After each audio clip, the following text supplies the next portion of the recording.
अस्सलाम वालेकुम। मेरा नाम है आमिर नदीम और ये है ITI interactive computer institute computer science inter part 2 C programming part 1 और 5। इन 5 वीडियोस में मैं आपको पूरी सी प्रोग्रामिंग तैयार करवाऊंगा। अगर आप अभी पेपरों की तैयारी कर रहे हैं या वैसे ही सेकंड ईयर सी प्रोग्रामिंग पढ़ रहे हैं तो आप इन 5 वीडियो को देखकर ओवरऑल सी प्रोग्रामिंग को अच्छे तरीके से समझ सकते हैं। अगर आप इन सारी वीडियो को समझते हैं और इनको अच्छे से देखकर इनको तैयार कर लेते हैं तो मैं उम्मीद करता हूं कि आप पेपर में मैक्सिमम नंबर ले सकेंगे। This video is part of 5 videos which cover complete programming part of class 12th। तो सेकंड ईयर में जितनी भी कंप्यूटर साइंस में सी प्रोग्रामिंग का पार्ट है वो मैं पूरा 5 वीडियो में कवर करने जा रहा हूं। तो इस वीडियो में जो जो हम चीजें डिस्कस करेंगे सबसे पहले वो चेक करते हैं। सबसे पहले मैं बताऊंगा कि प्रोग्रामिंग क्या होती है और सी लैंग्वेज क्या है जिसको हम पढ़ेंगे। उसके बाद हाई लेवल लैंग्वेज और लो लेवल लैंग्वेज में क्या फर्क होता है, ट्रांसलेटर क्या होते हैं, compiler, assembler, source program, object program, ये चीजें क्या हैं, IDE क्या चीज है, कंपाइलिंग का सी प्रोग्राम किसे कहते हैं, एरर क्या होती हैं सी प्रोग्राम में, basic structure of C program लिखते कैसे हैं, सी प्रोग्रामिंग क्योंकि प्रोग्रामिंग नाम ही प्रोग्राम लिखने का है तो उसका स्ट्रक्चर क्या है, उसको लिखते कैसे हैं, उसका मतलब क्या होता है, आइडेंटिफायर क्या होते हैं सी में, वेरिएबल क्या होते हैं, कीवर्ड क्या होते हैं। इन सारी चीजों को हम इस वीडियो में डिस्कस करेंगे। तो शुरू करते हैं। What is programming and what is C language. सबसे पहले हमें देखना पड़ेगा कि प्रोग्राम क्या होता है। A set of instruction given to the computer to solve a specific problem is known as program। तो इसमें एक तो ये है कि कुछ इंस्ट्रक्शन हैं जो हम कंप्यूटर को देते हैं प्रॉब्लम सॉल्व करने के लिए, सॉल्व अ स्पेसिफिक कुछ खास किस्म की प्रॉब्लम सॉल्व करने के लिए, तो उसको हम क्या बोलते हैं, प्रोग्राम। तो हम कुछ स्टेप्स लिखते हैं क्योंकि कंप्यूटर हमारी जबान नहीं समझता, ठीक है। तो मशीन लैंग्वेज यानी कि जो बाइनरी लैंग्वेज जिसको 1-0 की लैंग्वेज कहते हैं वो हम नहीं समझते। तो एक दरमियानी लैंग्वेज है जिसको हम प्रोग्रामिंग लैंग्वेज बोलते हैं, उसमें हम प्रोग्राम लिखते हैं, इंस्ट्रक्शन लिखते हैं जो कि बाद में बाइनरी लैंग्वेज में कन्वर्ट होती हैं। उनके जरिए हम कंप्यूटर को कुछ इंस्ट्रक्शन देते हैं, उन इंस्ट्रक्शन को कोई ना कोई प्रॉब्लम सॉल्व करने के लिए यूज किया जाता है और ये है प्रोग्राम। प्रोग्रामिंग लैंग्वेज क्या होती है, the language in which programme is called programming language. जिस लैंग्वेज में हम प्रोग्राम लिखते हैं वो प्रोग्रामिंग लैंग्वेज होती है। अगर आपसे सवाल आ जाए व्हाट इज प्रोग्राम और व्हाट इज प्रोग्रामिंग लैंग्वेज तो आप ये पूरी डेफिनेशन यानी कि ये दोनों डेफिनेशन लेंगे। जब प्रोग्राम किया तो पहले आप प्रोग्राम को बताएं फिर प्रोग्रामिंग लैंग्वेज का भी बता दें साथ में। इस तरह प्रोग्रामिंग लैंग्वेज का है तो इस डेफिनेशन पूरी तब होगी जब यहाँ से शुरू करेंगे सेट ऑफ इंस्ट्रक्शन से। तो ये दोनों आपने ध्यान में रखनी है चीजें। प्रोग्रामर कौन होता है, the person who writes a program by using any programming language is known as programmer। तो इतना सवाल मेरे ख्याल से अगर प्रोग्रामर का आता है तो ये काफी नहीं होगा, इसमें भी अगर आप प्रोग्राम वाला पार्ट शामिल कर लेंगे तब ये भी क्वेश्चन मुकम्मल होगा। जो भी प्रोग्राम लिखता है वो प्रोग्रामर होता है। अब सी क्या है, सी एक प्रोग्रामिंग लैंग्वेज है which is most commonly used. अब ये यहाँ से शुरू हो सकता है सवाल, अगर पूछ लिया जाए व्हाट इज सी तो हम कहेंगे the language in which program is written is called programming language। C is programming language which is most commonly used। History of C। History of C में जो सबसे अहम चीज है वही जानना जरूरी है कि first standard version of C was ANSI C और जो C है 1972 में बनी। उससे पहले B लैंग्वेज थी जिसकी बेस पर C बनाएगी। तो हम बात जो पूछा जाता है कि C कैसे बनी तो C B जो है वो पहले एक लैंग्वेज थी उसको अपडेट करके उसका एक नया यानी कि उसमें तब्दीलियां करके सी बनाएगी। बी पहले बनी थी 1969 में। तो ये हो गया इंट्रो टू प्रोग्राम और सी लैंग्वेज। सी लैंग्वेज की हिस्ट्री क्या है। अब दो किस्म की लैंग्वेज होती हैं, एक होती है हाई लेवल लैंग्वेज और दूसरी होती है लो लेवल लैंग्वेज। लो लेवल लैंग्वेज क्या होती है, लो लेवल लैंग्वेज याद रखना है आपने, लो लेवल यानी कि वो हाई से आप याद रखें एज पर ह्यूमन और लो से याद रखें कि ह्यूमन से लो लेवल की है, ठीक है। ये ह्यूमन उसको नहीं समझ सकते। तो लो लेवल लैंग्वेज वो होती है जिसे कंप्यूटर आसानी से समझते हैं, language which is easily understood by computer but human understand it with difficulty. इंसान या ह्यूमन इसे आसानी से नहीं समझते, यही इसकी मेन डेफिनेशन है।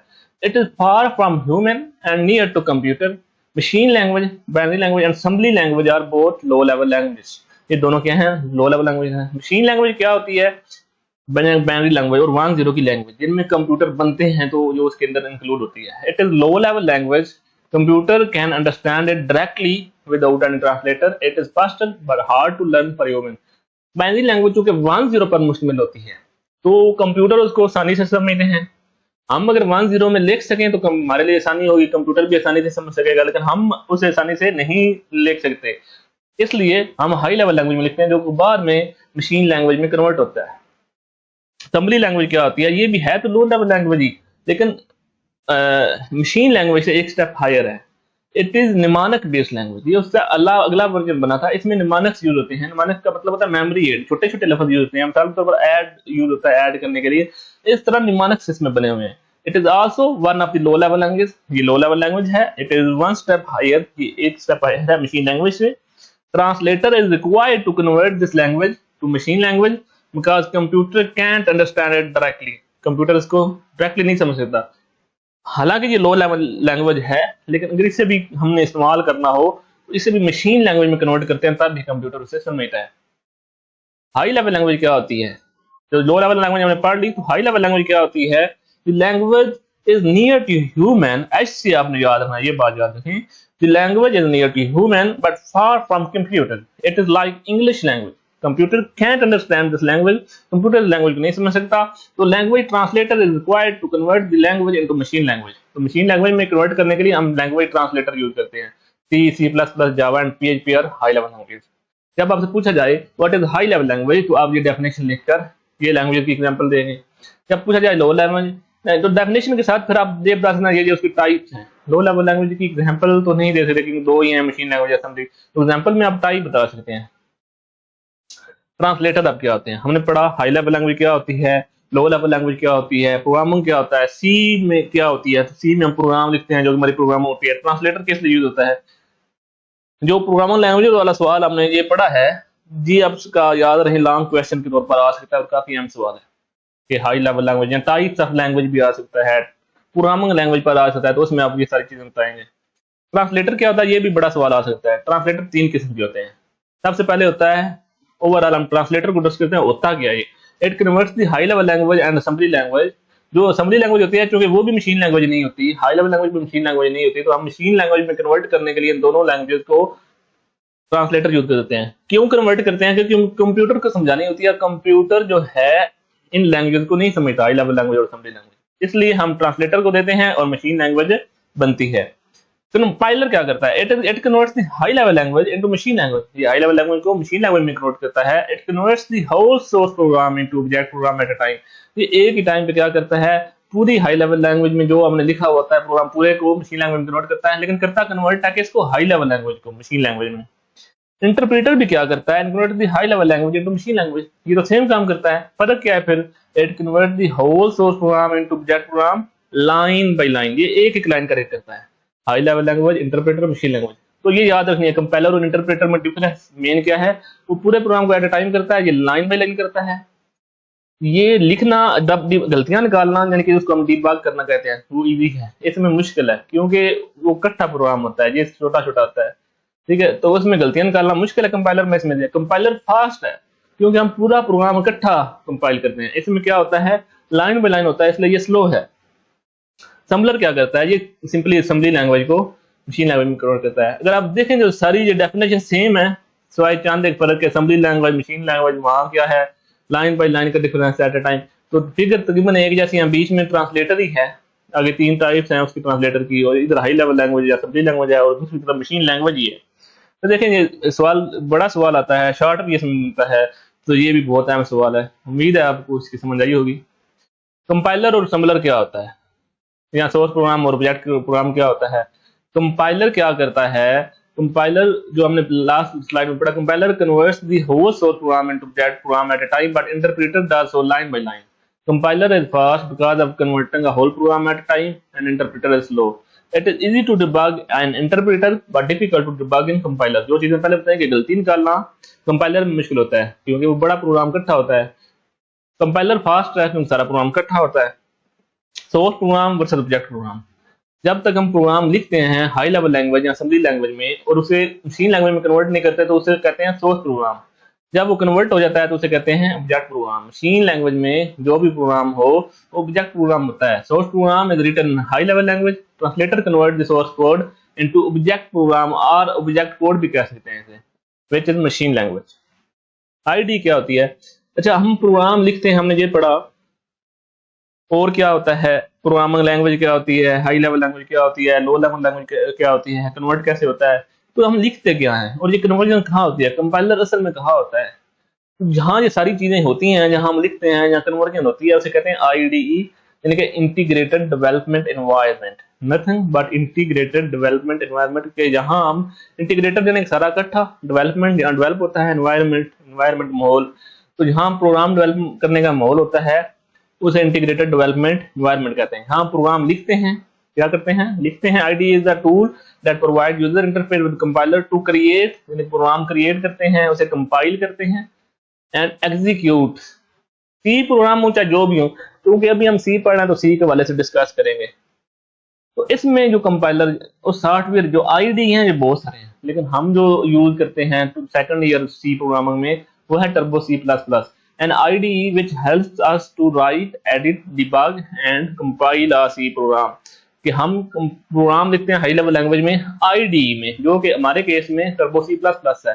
टर्बो सी प्लस प्लस कुछ भी नहीं है, एक सॉफ्टवेयर का नाम है जो कि असल में IDE है, जहां हम प्रोग्रामर का एनवायरनमेंट है, जहां हम प्रोग्राम लिखते हैं। which help us to write, edit, right करने में, उनको एडिट करने में, डिबग करने में एंड कंपाइल। डिबग मतलब गलतियां उसमें तलाश करने में, रिमूव करने में। डिबगिंग आपसे पूछता है व्हाट इज डिबगिंग, तो आप कहते हैं बग को रिमूव करना डिबगिंग होता है। बग क्या होती है? बग और error. And compile a C program, compiling a C program. ये लॉन्ग क्वेश्चन भी आता है कि कंपाइलिंग के स्टेप लिखें। सबसे पहले एडिटिंग होती है, यानी कि प्रोग्राम हम लिखते हैं और उसमें एडिटिंग वगैरह होगी, जो भी प्रोग्राम सी में हम लिखते हैं। कंपाइलिंग क्या होती है? जब लिख लेते हैं फिर उसको कन्वर्ट करते हैं, तो आपको पता है कंपाइलर भी यूज होता है, इंटरप्रेटर, जो हम ज्यादातर कंपाइलर सी में यूज करते हैं, इसलिए कंपाइलिंग कह रहे हैं। तो उसके बाद कंपाइलिंग होती है, एग्जीक्यूटेबल फाइल बन जाती है। एग्जीक्यूटेबल फाइल क्या होती है? जब प्रोग्राम कंपाइल हो जाता है तो उसे एग्जीक्यूटेबल फाइल कहते हैं।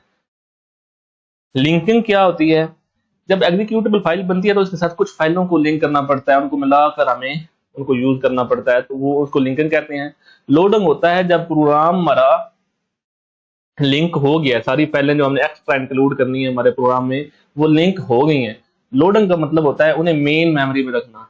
याद रखिए, जब भी हमारी प्रोग्राम या सॉफ्टवेयर या कंप्यूटर में जो भी डेटा होता है वो सेकेंडरी मेमोरी में होता है, जिसे हम हार्ड डिस्क भी बोलते हैं। लेकिन फिर क्या होता है, हम उसे उठाकर रैम में लाते हैं जब उसको रन करना होता है। तो लोडिंग होता है असल में प्रोग्राम को रैम में ले आना, फिर उसके बाद रनिंग होती है और हमारा प्रोग्राम चलने लगता है।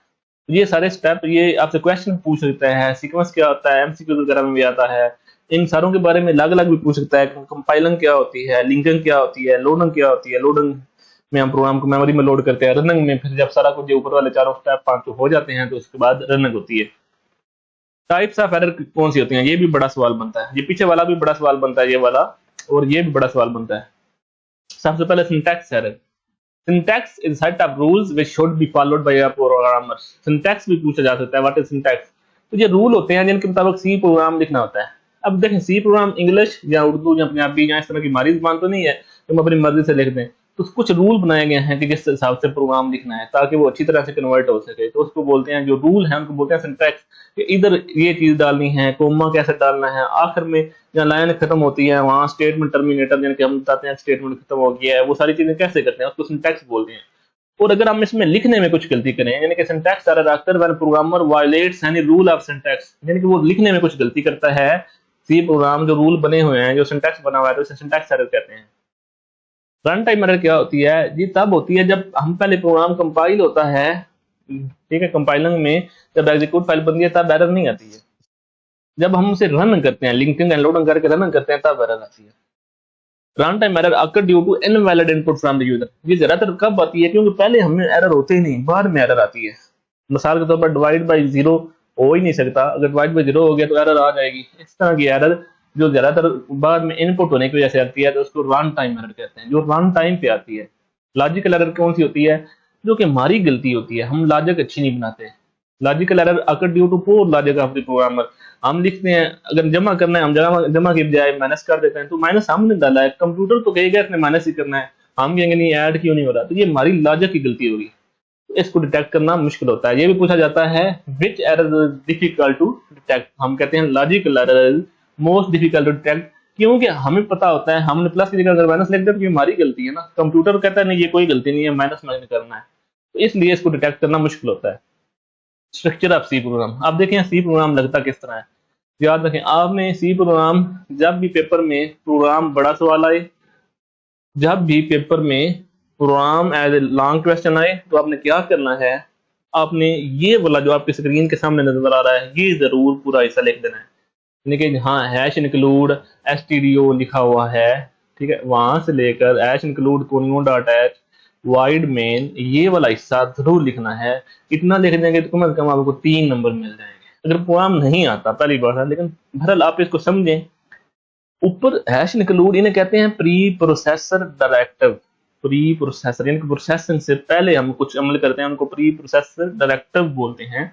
ये 2 किस्म के होते हैं, एक हैश इंक्लूड होते हैं, एक हैश डिफाइन होते हैं। पहले हम हैश इंक्लूड, क्योंकि बेसिक स्ट्रक्चर में हैश इंक्लूड होता है, ये भी लॉन्ग क्वेश्चन बनता है, what is basic structure of C program, तो आप ये लिखते हैं, फिर इनकी आगे वजाहत करते हैं कि ये 2 क्या हैं, ऊपर वाले दोनों, ये है प्री प्रोसेसर डायरेक्टिव, ये क्या होते हैं, ये हम कुछ इंक्लूड कर रहे हैं, ये नाम से जा रहा है हैश इंक्लूड, इसमें कोई गलती नहीं करनी है। हैश इंक्लूड है तो हैश इंक्लूड इसी तरह लिखना है, हैश और इंक्लूड के दरमियान ये कोई स्पेस नहीं है, ठीक है, अगर आप बोला अगर स्पेस है तो स्पेस नहीं है।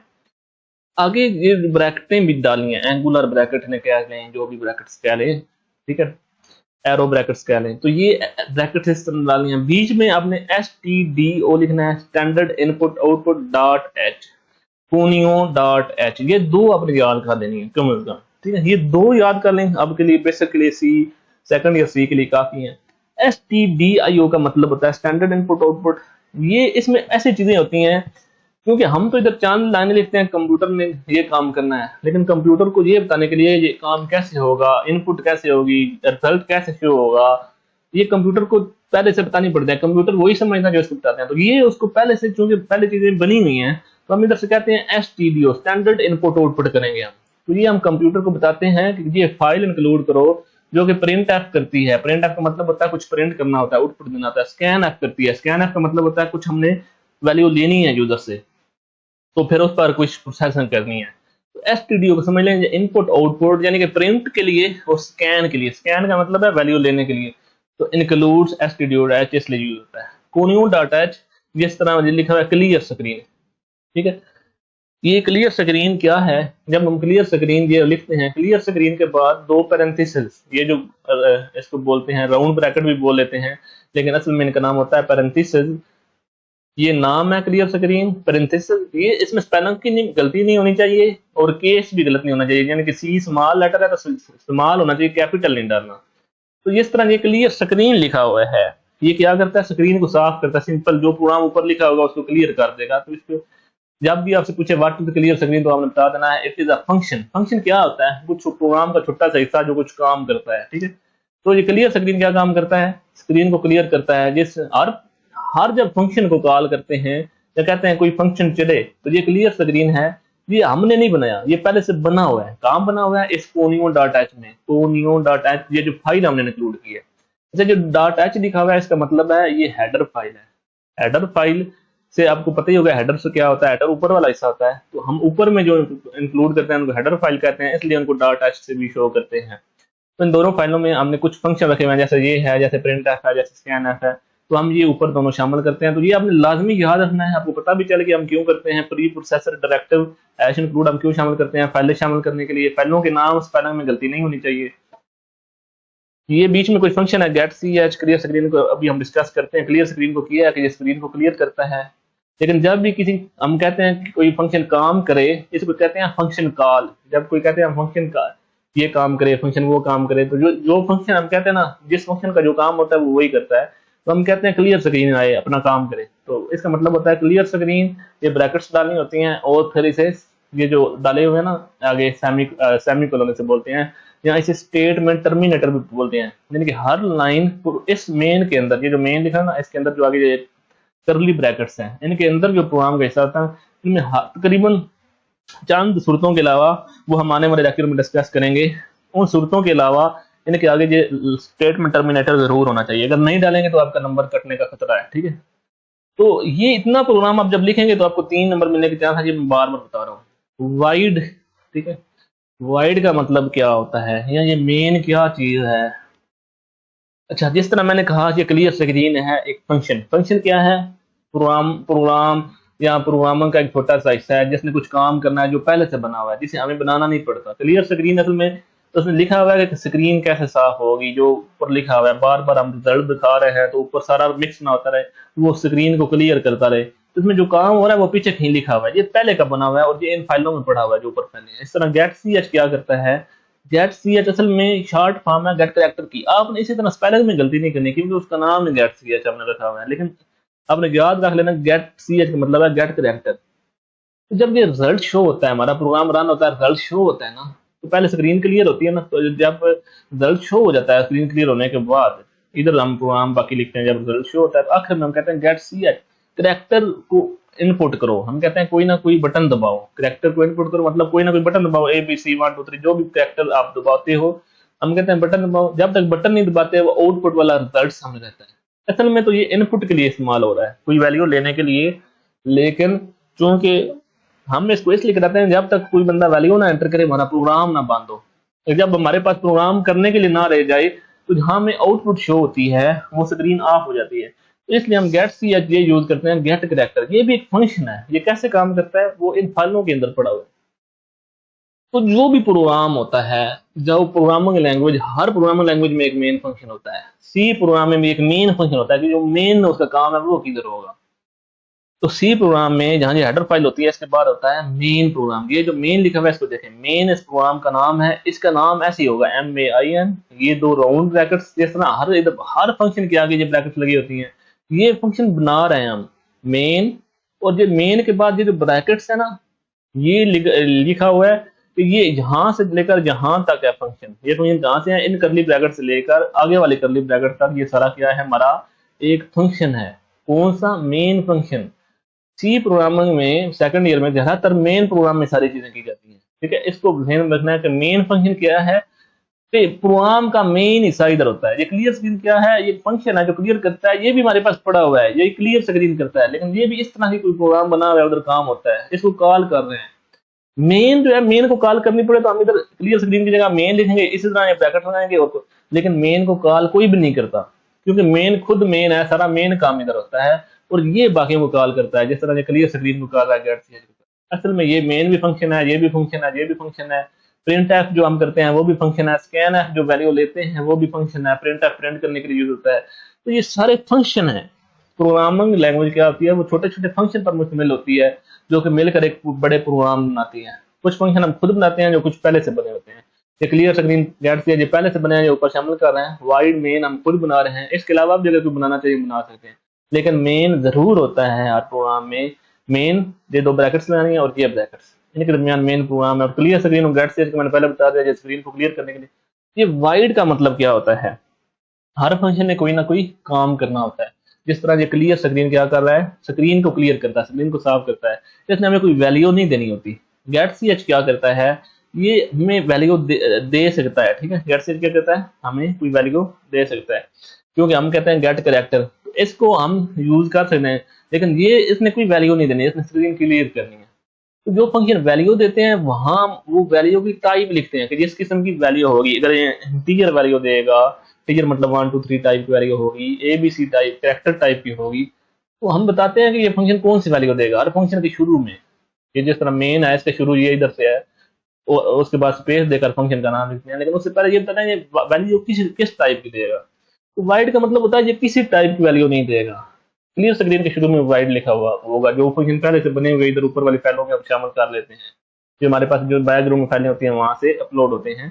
तो वाइड का मतलब होता है ये फंक्शन कोई वैल्यू नहीं देगा। क्यों नहीं देगा, क्योंकि असल में ये मेन फंक्शन है, ये वैसे ही किसी को कोई वैल्यू नहीं देगा। तो मेन हमेशा वाइड ही होता है, ये बात याद रखें, मेन हमेशा वाइड होगा क्योंकि मेन को कोई कॉल ही नहीं करता, जिस तरह ये हमने कॉल की हुई है, ठीक है। मेन सब को कॉल कर सकता है लेकिन मेन को कोई कॉल नहीं कर सकता, तो इसलिए मेन हमेशा वाइड होता है। ये फंक्शन का नाम होता है, ये 2 ब्रैकेट्स होती हैं। अभी के लिए आपने इतना याद रखना है, ये जो स्ट्रक्चर है हम इसको मजीद आगे वाली वीडियोस में मजीद डिस्कस करेंगे ताकि आपको और क्लियर हो जाएगा स्टेप। कि ऊपर कुछ फाइलें इंक्लूड हो रही हैं, इनका नाम बस है प्री प्रोसेसर डायरेक्टिव, ठीक है। एच इंक्लूड एच डिफाइन भी होता है, उसको भी हमें टाइम मिला तो हम डिस्कस करेंगे। लेकिन हैश इंक्लूड या हैश डिफाइन, डिफाइन और काम के लिए यूज होता है, लेकिन ये जो इंक्लूड है फाइलों को इंक्लूड करने के लिए यूज होता है। ये मेन फंक्शन क्या ऊपर वाला हिस्सा ये है। वाइड का मतलब होता है इस फंक्शन में कोई इसने अपना जो बड़ा हमारा मेन काम है वो करेगा, वाइड मेन, ये मेन काम करेगा, लेकिन हमें वाइड का मतलब कुछ वैल्यू नहीं देगा, क्योंकि इसने वैल्यू देनी नहीं है, इसने खुद काम करने है सारे मेन जो हमारे फंक्शन के काम है। ये ब्रैकेट्स लाजमी डालनी है, इसके बाद ये ब्रैकेट्स, यानी कि दरमियान में जो भी स्टेटमेंट होंगी उसको आगे स्टेटमेंट टर्मिनेटर डालना है, ताकि ये पता चले ये स्टेटमेंट यहाँ एंड हो रही है, ये स्टेटमेंट यहाँ एंड हो रही है। तो ये है सी प्रोग्राम का स्ट्रक्चर। अगर आपको प्रोग्राम नहीं भी आता तो आप स्ट्रक्चर लिखने कुछ ना कुछ नंबर मिल जाएंगे 3 तक। शॉर्ट क्वेश्चन में स्ट्रक्चर आ जाता है तो उसको लिखेंगे, लॉन्ग क्वेश्चन में आता है स्ट्रक्चर की वजाहत करेंगे, स्ट्रक्चर लिखेंगे, फिर बताएंगे ये प्री प्रोसेसर डायरेक्टिव है, ये फंक्शन का नाम है, वाइड का मतलब है ये कुछ रिटर्न नहीं करेगा, ये फंक्शन की बॉडी है जो करली ब्रैकेट्स हैं, और ये इसमें क्लियर स्क्रीन किस लिए है, गेट इसलिए है। तो ये आपका लॉन्ग क्वेश्चन भी हो जाएगा। आगे कोई प्रोग्राम आता है 12वें चैप्टर से जो आएगा इस दफा, तो अगर प्रोग्राम आता है तो फिर क्या होगा, तो प्रोग्राम में आप ये करेंगे कि ये सारा जरूर लिखेंगे। अगर प्रोग्राम नहीं आता तो फिर भी आपको नंबर मिल जाएंगे 3, लेकिन मैं आइंदा वाली वीडियो में आपको समझाऊंगा कि प्रोग्राम बनाते कैसे हैं, प्रोग्राम लिखते कैसे हैं। हाँ, इसको आपने हमेशा याद रखना है कि ये हमारा प्रोग्राम का एक हिस्सा है, फिर आगे हम उसको समझेंगे कि प्रोग्राम बनता कैसे है, डिटेल में हम उसको सीखेंगे। तो फिलहाल स्ट्रक्चर यही है। आगे प्री प्रोसेसर डायरेक्टिव जो ऊपर में लिखा हुआ है हैश इंक्लूड और हैश डिफाइन, ये क्या होते हैं? Are line in your program that start with hash. Preprocessor directive की डेफिनेशन सिंपली क्या है? Are lines will start with hash. आगे ये भी लिखना है, give instruction to the compiler to preprocess the information before actual compilation start. Actual program start होने से पहले ऊपर कुछ हदियात हैं जो दी जाती हैं, उनको प्री प्रोसेसर डायरेक्टिव बोलते हैं। ये हैश सिंबल से यूज होती हैं। वाइड मेन के ऊपर लिखा हुआ था हैश। हैश डिफाइन सब्स्टिट्यूट अ प्री प्रोसेसर मैक्रो। इसका मतलब होता है हैश डिफाइन का, एक मिनट में इधर से आपको पेन ऑन कर लूं, जहां हैश डिफाइन लिखा होगा, ठीक है। फॉर एग्जांपल ये हैश लिखा हुआ है, ठीक है।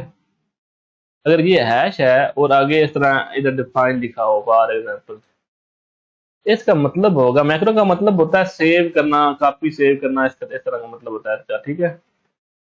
ये फॉर एग्जांपल डिफाइन लिखा है, ये माउस से इस तरह लिखा जा रहा है, हैश डिफाइन लिखा है, इधर ए लिखा हुआ है।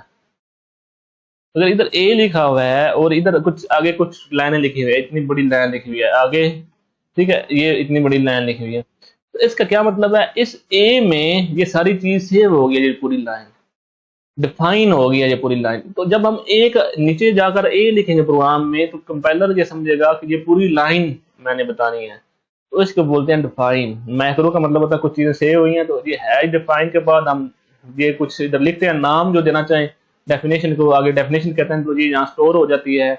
इसको कांस्टेंट क्या बोलते हैं? कांस्टेंट भी बोलते हैं। कांस्टेंट क्या होता है? आपने मैथ में भी शायद पढ़ा हो कि जिसकी वैल्यू चेंज नहीं होती। तो जो भी कांस्टेंट इधर दो किस्म के होते हैं, एक डिफाइन वाले होते हैं जो भी प्री प्रोसेसर डायरेक्टिव के थ्रू होते हैं। तो इसका मतलब होता है ए में जो वैल्यू सेव हुई है ये चेंज नहीं होगी। अब जब ये एक वैल्यू दोबारा लेना चाहेंगे ले सकेंगे। इसको प्री प्रोसेसर मैक्रो भी बोलते हैं, pre processor directive hash define भी बोलते हैं, कांस्टेंट मैक्रो भी बोलते हैं, हैश डिफाइन भी बोलते हैं। ये सारे क्या है? और हैश इंक्लूड का तो आप पढ़ ही चुके हैं पिछली स्लाइड में भी, स्ट्रक्चर में जो ऊपर कुछ फाइलें शामिल करते हैं फ्रॉम अनदर फाइल। आइडेंटिफायर क्या होते हैं? सी प्रोग्राम में जब हम प्रोग्राम लिखना शुरू करते हैं तो हमने कुछ नाम देने होते हैं। जिस तरह पीछे मेन प्रोग्राम का नाम मेन है, ठीक है, इस तरह हर फंक्शन को हमने कोई ना कोई नाम देना होता है।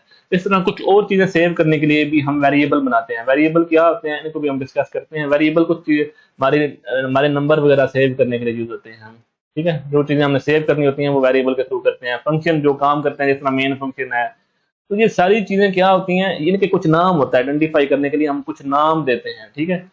उस नाम को बोलते हैं सी आइडेंटिफायर। और any other user defined item, कोई भी हम आइटम यूजर डिफाइंड मतलब हम डिफाइन करें कि हाँ ये हमारी चीज है। मतलब एज डिफाइन जो मैंने बोला है, एज डिफाइन के बाद हम कोई नाम देते हैं, आगे डेफिनेशन लिखते हैं, वो उस नाम में स्टोर हो जाती है। वो नाम भी क्या है? वो नाम भी आइडेंटिफायर है। तो आपने आइडेंटिफायर को याद रखना है। आइडेंटिफायर क्या होता है?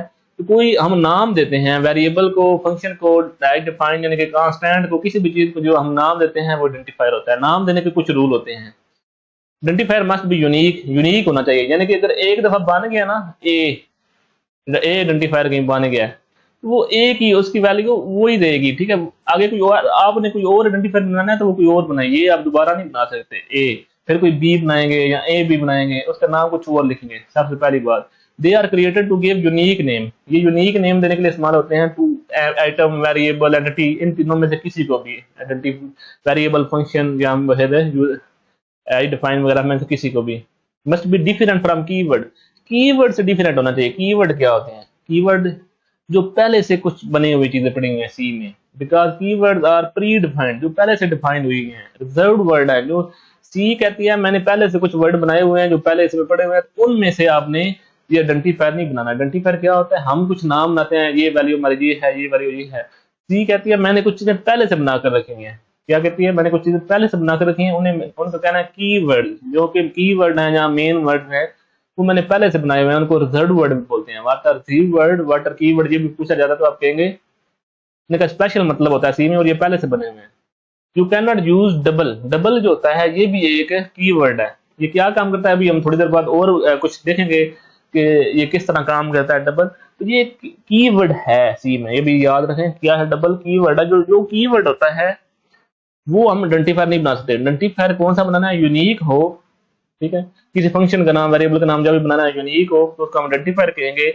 लेकिन वो नहीं हो सकता जो पहले बना हो, और जो कीवर्ड पहले से बने हुए हैं सी में वो भी नहीं होना चाहिए। अब देखें कीवर्ड क्या होते हैं। Keyword are predefined reserved word, इनकी तादाद 32 होती है। ये पहले से बने हुए हैं सी में। Each of which associated with specific feature. Her keyword का अपना काम होता है। तो सी में कितने हैं? 32 कीवर्ड्स हैं। यानी कि कुछ 32 लफ्ज हैं, उन्होंने कहा हुआ है इनको आपने आइडेंटिफायर नहीं बनाना है। इसके अलावा दुनिया भर में जो आपके जहन में आता है वो नाम दे लें। ये सारे क्या है? स्टैटिक, गो टू, ये कीवर्ड हैं। इफ एंड एल्स लिखें, ये काम होता है। ये हम देखेंगे जो चार क्या चीज है, साइज ऑफ क्या चीज है, ई नम क्या चीज है, वाइड, ये सारे कीवर्ड हैं जो पहले से बने हुए हैं। इनका कुछ ना कुछ काम होता है। इनमें से कुछ चीजें हम डिस्कस करेंगे। फॉर एग्जांपल फॉर लूप हम आने वाले वीडियो में डिस्कस करेंगे।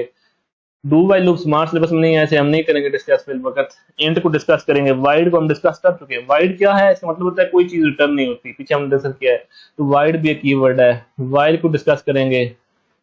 तो रिटर्न को शायद 13 चैप्टर में हम डिस्कस करें। कैरेक्टर को डिस्कस करें, ठीक है। तो कुछ चीजों को हम डिस्कस इनमें से करेंगे। तो ये सारे क्या हैं? कीवर्ड हैं जो पहले से बने हुए हैं। टोटल सी में 32 कीवर्ड हैं। जब आप आइडेंटिफायर यानी कि किसी भी चीज को नाम देंगे तो इनमें से कोई नहीं यूज करना। ये सबसे पहले इसमें से अहम बात है। वेरिएबल क्या होते हैं? हम कुछ वैल्यू स्टोर करते हैं सी में। जब कोई वैल्यू स्टोर करनी होती है तो वो वेरिएबल में होती है। Variable is nothing but a name. क्या होता है? जिस तरह आइडेंटिफायर हमने पढ़ा है कि वो नेम होते हैं, वो हम वेरिएबल को भी दे सकते हैं। वेरिएबल क्या होता है? Nothing but a name given to a storage area. हम स्टोर करते हैं चीजें वेरिएबल में। That our program can manipulate, और वहां से हम वैल्यू को ला भी सकते हैं, चेंज भी कर सकते हैं। Each variable in C has a specific type. Variable की कोई ना कोई टाइप होती है। फॉर एग्जाम्पल हमने नंबर वाला डाटा शो करना है तो उसकी अपनी टाइप होगी। कोई टेक्स्ट डाटा सेव करना है तो उसकी अपनी टाइप होगी। तो हम पहले बताते हैं इस तरह की मेमोरी में हमने इस तरह का डाटा शो करना है तो वेरिएबल की टाइप होती है। हर चीज का अपना साइज होता है। यानी कि इंटीजर का अपना साइज होता है। एबीसी का लिखी हुई है तो उसका अपना साइज होता है। तो वेरिएबल का अपना साइज होता है उसकी टाइप के हिसाब से। Layout of variable memory, memory में उसकी कितनी जगह है। द रेंज ऑफ वैल्यूज, उसमें कितनी वैल्यू सेव हो सकती है, कितने नंबर तक सेव हो सकता है, कितनी बड़ी स्टोरेज स्पेस है उसकी। तो इस तरह हर वेरिएबल की अपनी स्टोरेज होती है। और वेरिएबल का मतलब ही ये होता है जिसकी वैल्यू चेंज हो जाए। वेरिएबल की वैल्यू कभी भी चेंज हो जाती है, कांस्टेंट की नहीं होती। कांस्टेंट हम पहले पढ़ा है कि डिफाइन क्या है, वो भी एक कांस्टेंट है। और वेरिएबल को भी हम कांस्टेंट बना सकते हैं अगर उसकी वैल्यू ना चेंज करनी हो।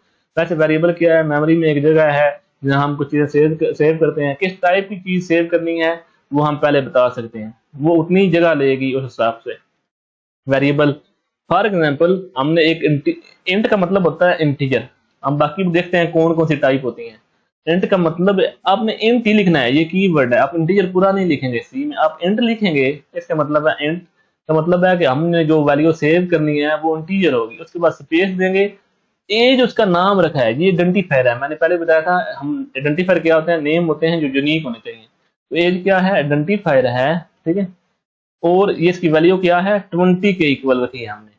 इज इक्वल टू जब कोई करते हैं तो इसका मतलब होता है जो राइट साइड में वैल्यू रखी है ये इधर चली जाए। तो ये वैल्यू हमने उसको 20 दी है, किसको, एज को। एज हमारा वेरिएबल है, तो वेरिएबल में इंटीजर टाइप की वैल्यू इतनी मेमोरी में ये 20 सेव हो गया। ये मेमोरी हमारी रैम हमने रखा है कि इसमें जाकर वो सेव हो गया। इसी तरह अगर इधर हम 4 लिखते हैं, CHAR, ठीक है। जिस तरह इंट लिखा हुआ है, इंट का मतलब फुल फॉर्म है इंटीजर, लेकिन आपने इंट याद रखना है क्योंकि इधर यूज इंट ही करना है। इस तरह 4 का मतलब करैक्टर है, तो करैक्टर के लिए हम 4 यूज करते हैं। इसका मतलब होता है सिंगल लफ्ज स्टोर होगा। तो हम देखते हैं ये जो सारा टेबल है, इसको फॉर्मेट स्ट्रिंग को हम अभी रहने देते हैं, ये मैं बाद में डिस्कस करूंगा आपसे ये क्या चीजें हैं। ये डेटा टाइप है, इतनी टाइप का हम डेटा सेव कर सकते हैं, ठीक है। करैक्टर क्या होता है, कोई एक करैक्टर ABC 1 2 3। अच्छा याद रखें, जब करैक्टर सेव करना है ना, अगर 1 लिखना है तो उसको ऊपर कोट लिखेंगे। ये जो कोमा की तरह ऊपर होता है ये कोट होता है, ठीक है। ये कोट में लिखेंगे, चाहे अल्फाबेट लिखना है चाहे नंबर लिखना है। करैक्टर का मतलब होता है एक वैल्यू, और जब भी करैक्टर यूज करना है तो सिंगल कोट्स थ्रेडों पर यूज करना है। तो करैक्टर जो होता है एक बाइट सिर्फ जगह लेता है मेमोरी में, और ये इतने लफ्ज स्टोर कर सकता है, इतने तक 128 से 127 तक। अनसाइंड इंटीजर, अनसाइंड 4 कितने वाले लेता है, मेमोरी में कितनी जगह लेता है, बाइट्स, मेमोरी का साइज आपको पता ही होगा। तो ये 1 बाइट लेता है, तो ये इतने स्टोर कर सकता है। असल में 1 बाइट में इक्वल ही आती है, ये 0 से 255 है, ये 128, ये -128 टू 127 है, ये टाइम रख लें -128 से तो ये भी 255 ही बनते हैं। शॉर्ट और इंट, ये दो, इसमें इंटीजर टाइप का डेटा स्ट्रिंग होता है माइनस से प्लस तक। अनसाइंड इंट ये मतलब प्लस वाला डेटा, लॉन्ग ये वाला डेटा, ठीक है। तो ये सारी फ्लोट पॉइंट वाला कोई नंबर हो, ये जैसे पॉइंट बीच में डला हुआ है, तो ये सारी वैल्यू की टाइप है। ये जो जितनी जगह लेती हैं, आप चाहें तो इस पूरी स्लाइड का स्क्रीनशॉट ले लें, ये जो हमारे सामने है ये डेटा टाइप है। ये आपने याद रखनी है, आपकी बुक में दी होगी। कितना साइज देती है ये भी आपको पता होना चाहिए। इंटीजर कितना लेता है, शॉर्ट कितना लेता है, इंटीजर कितना लेता है, ये दोनों 2 बाइट लेते हैं, में इतना डेटा स्टोर होता है। शॉर्ट और इंट बराबर ही होते हैं। अनसाइड 4 कितना बाइट लेता है, 4 कितनी बाइट लेता है, तो ये सारा आपने याद रखना है। और ये रेंज भी हो सके तो याद कर लें जितनी आपसे हो सकती है।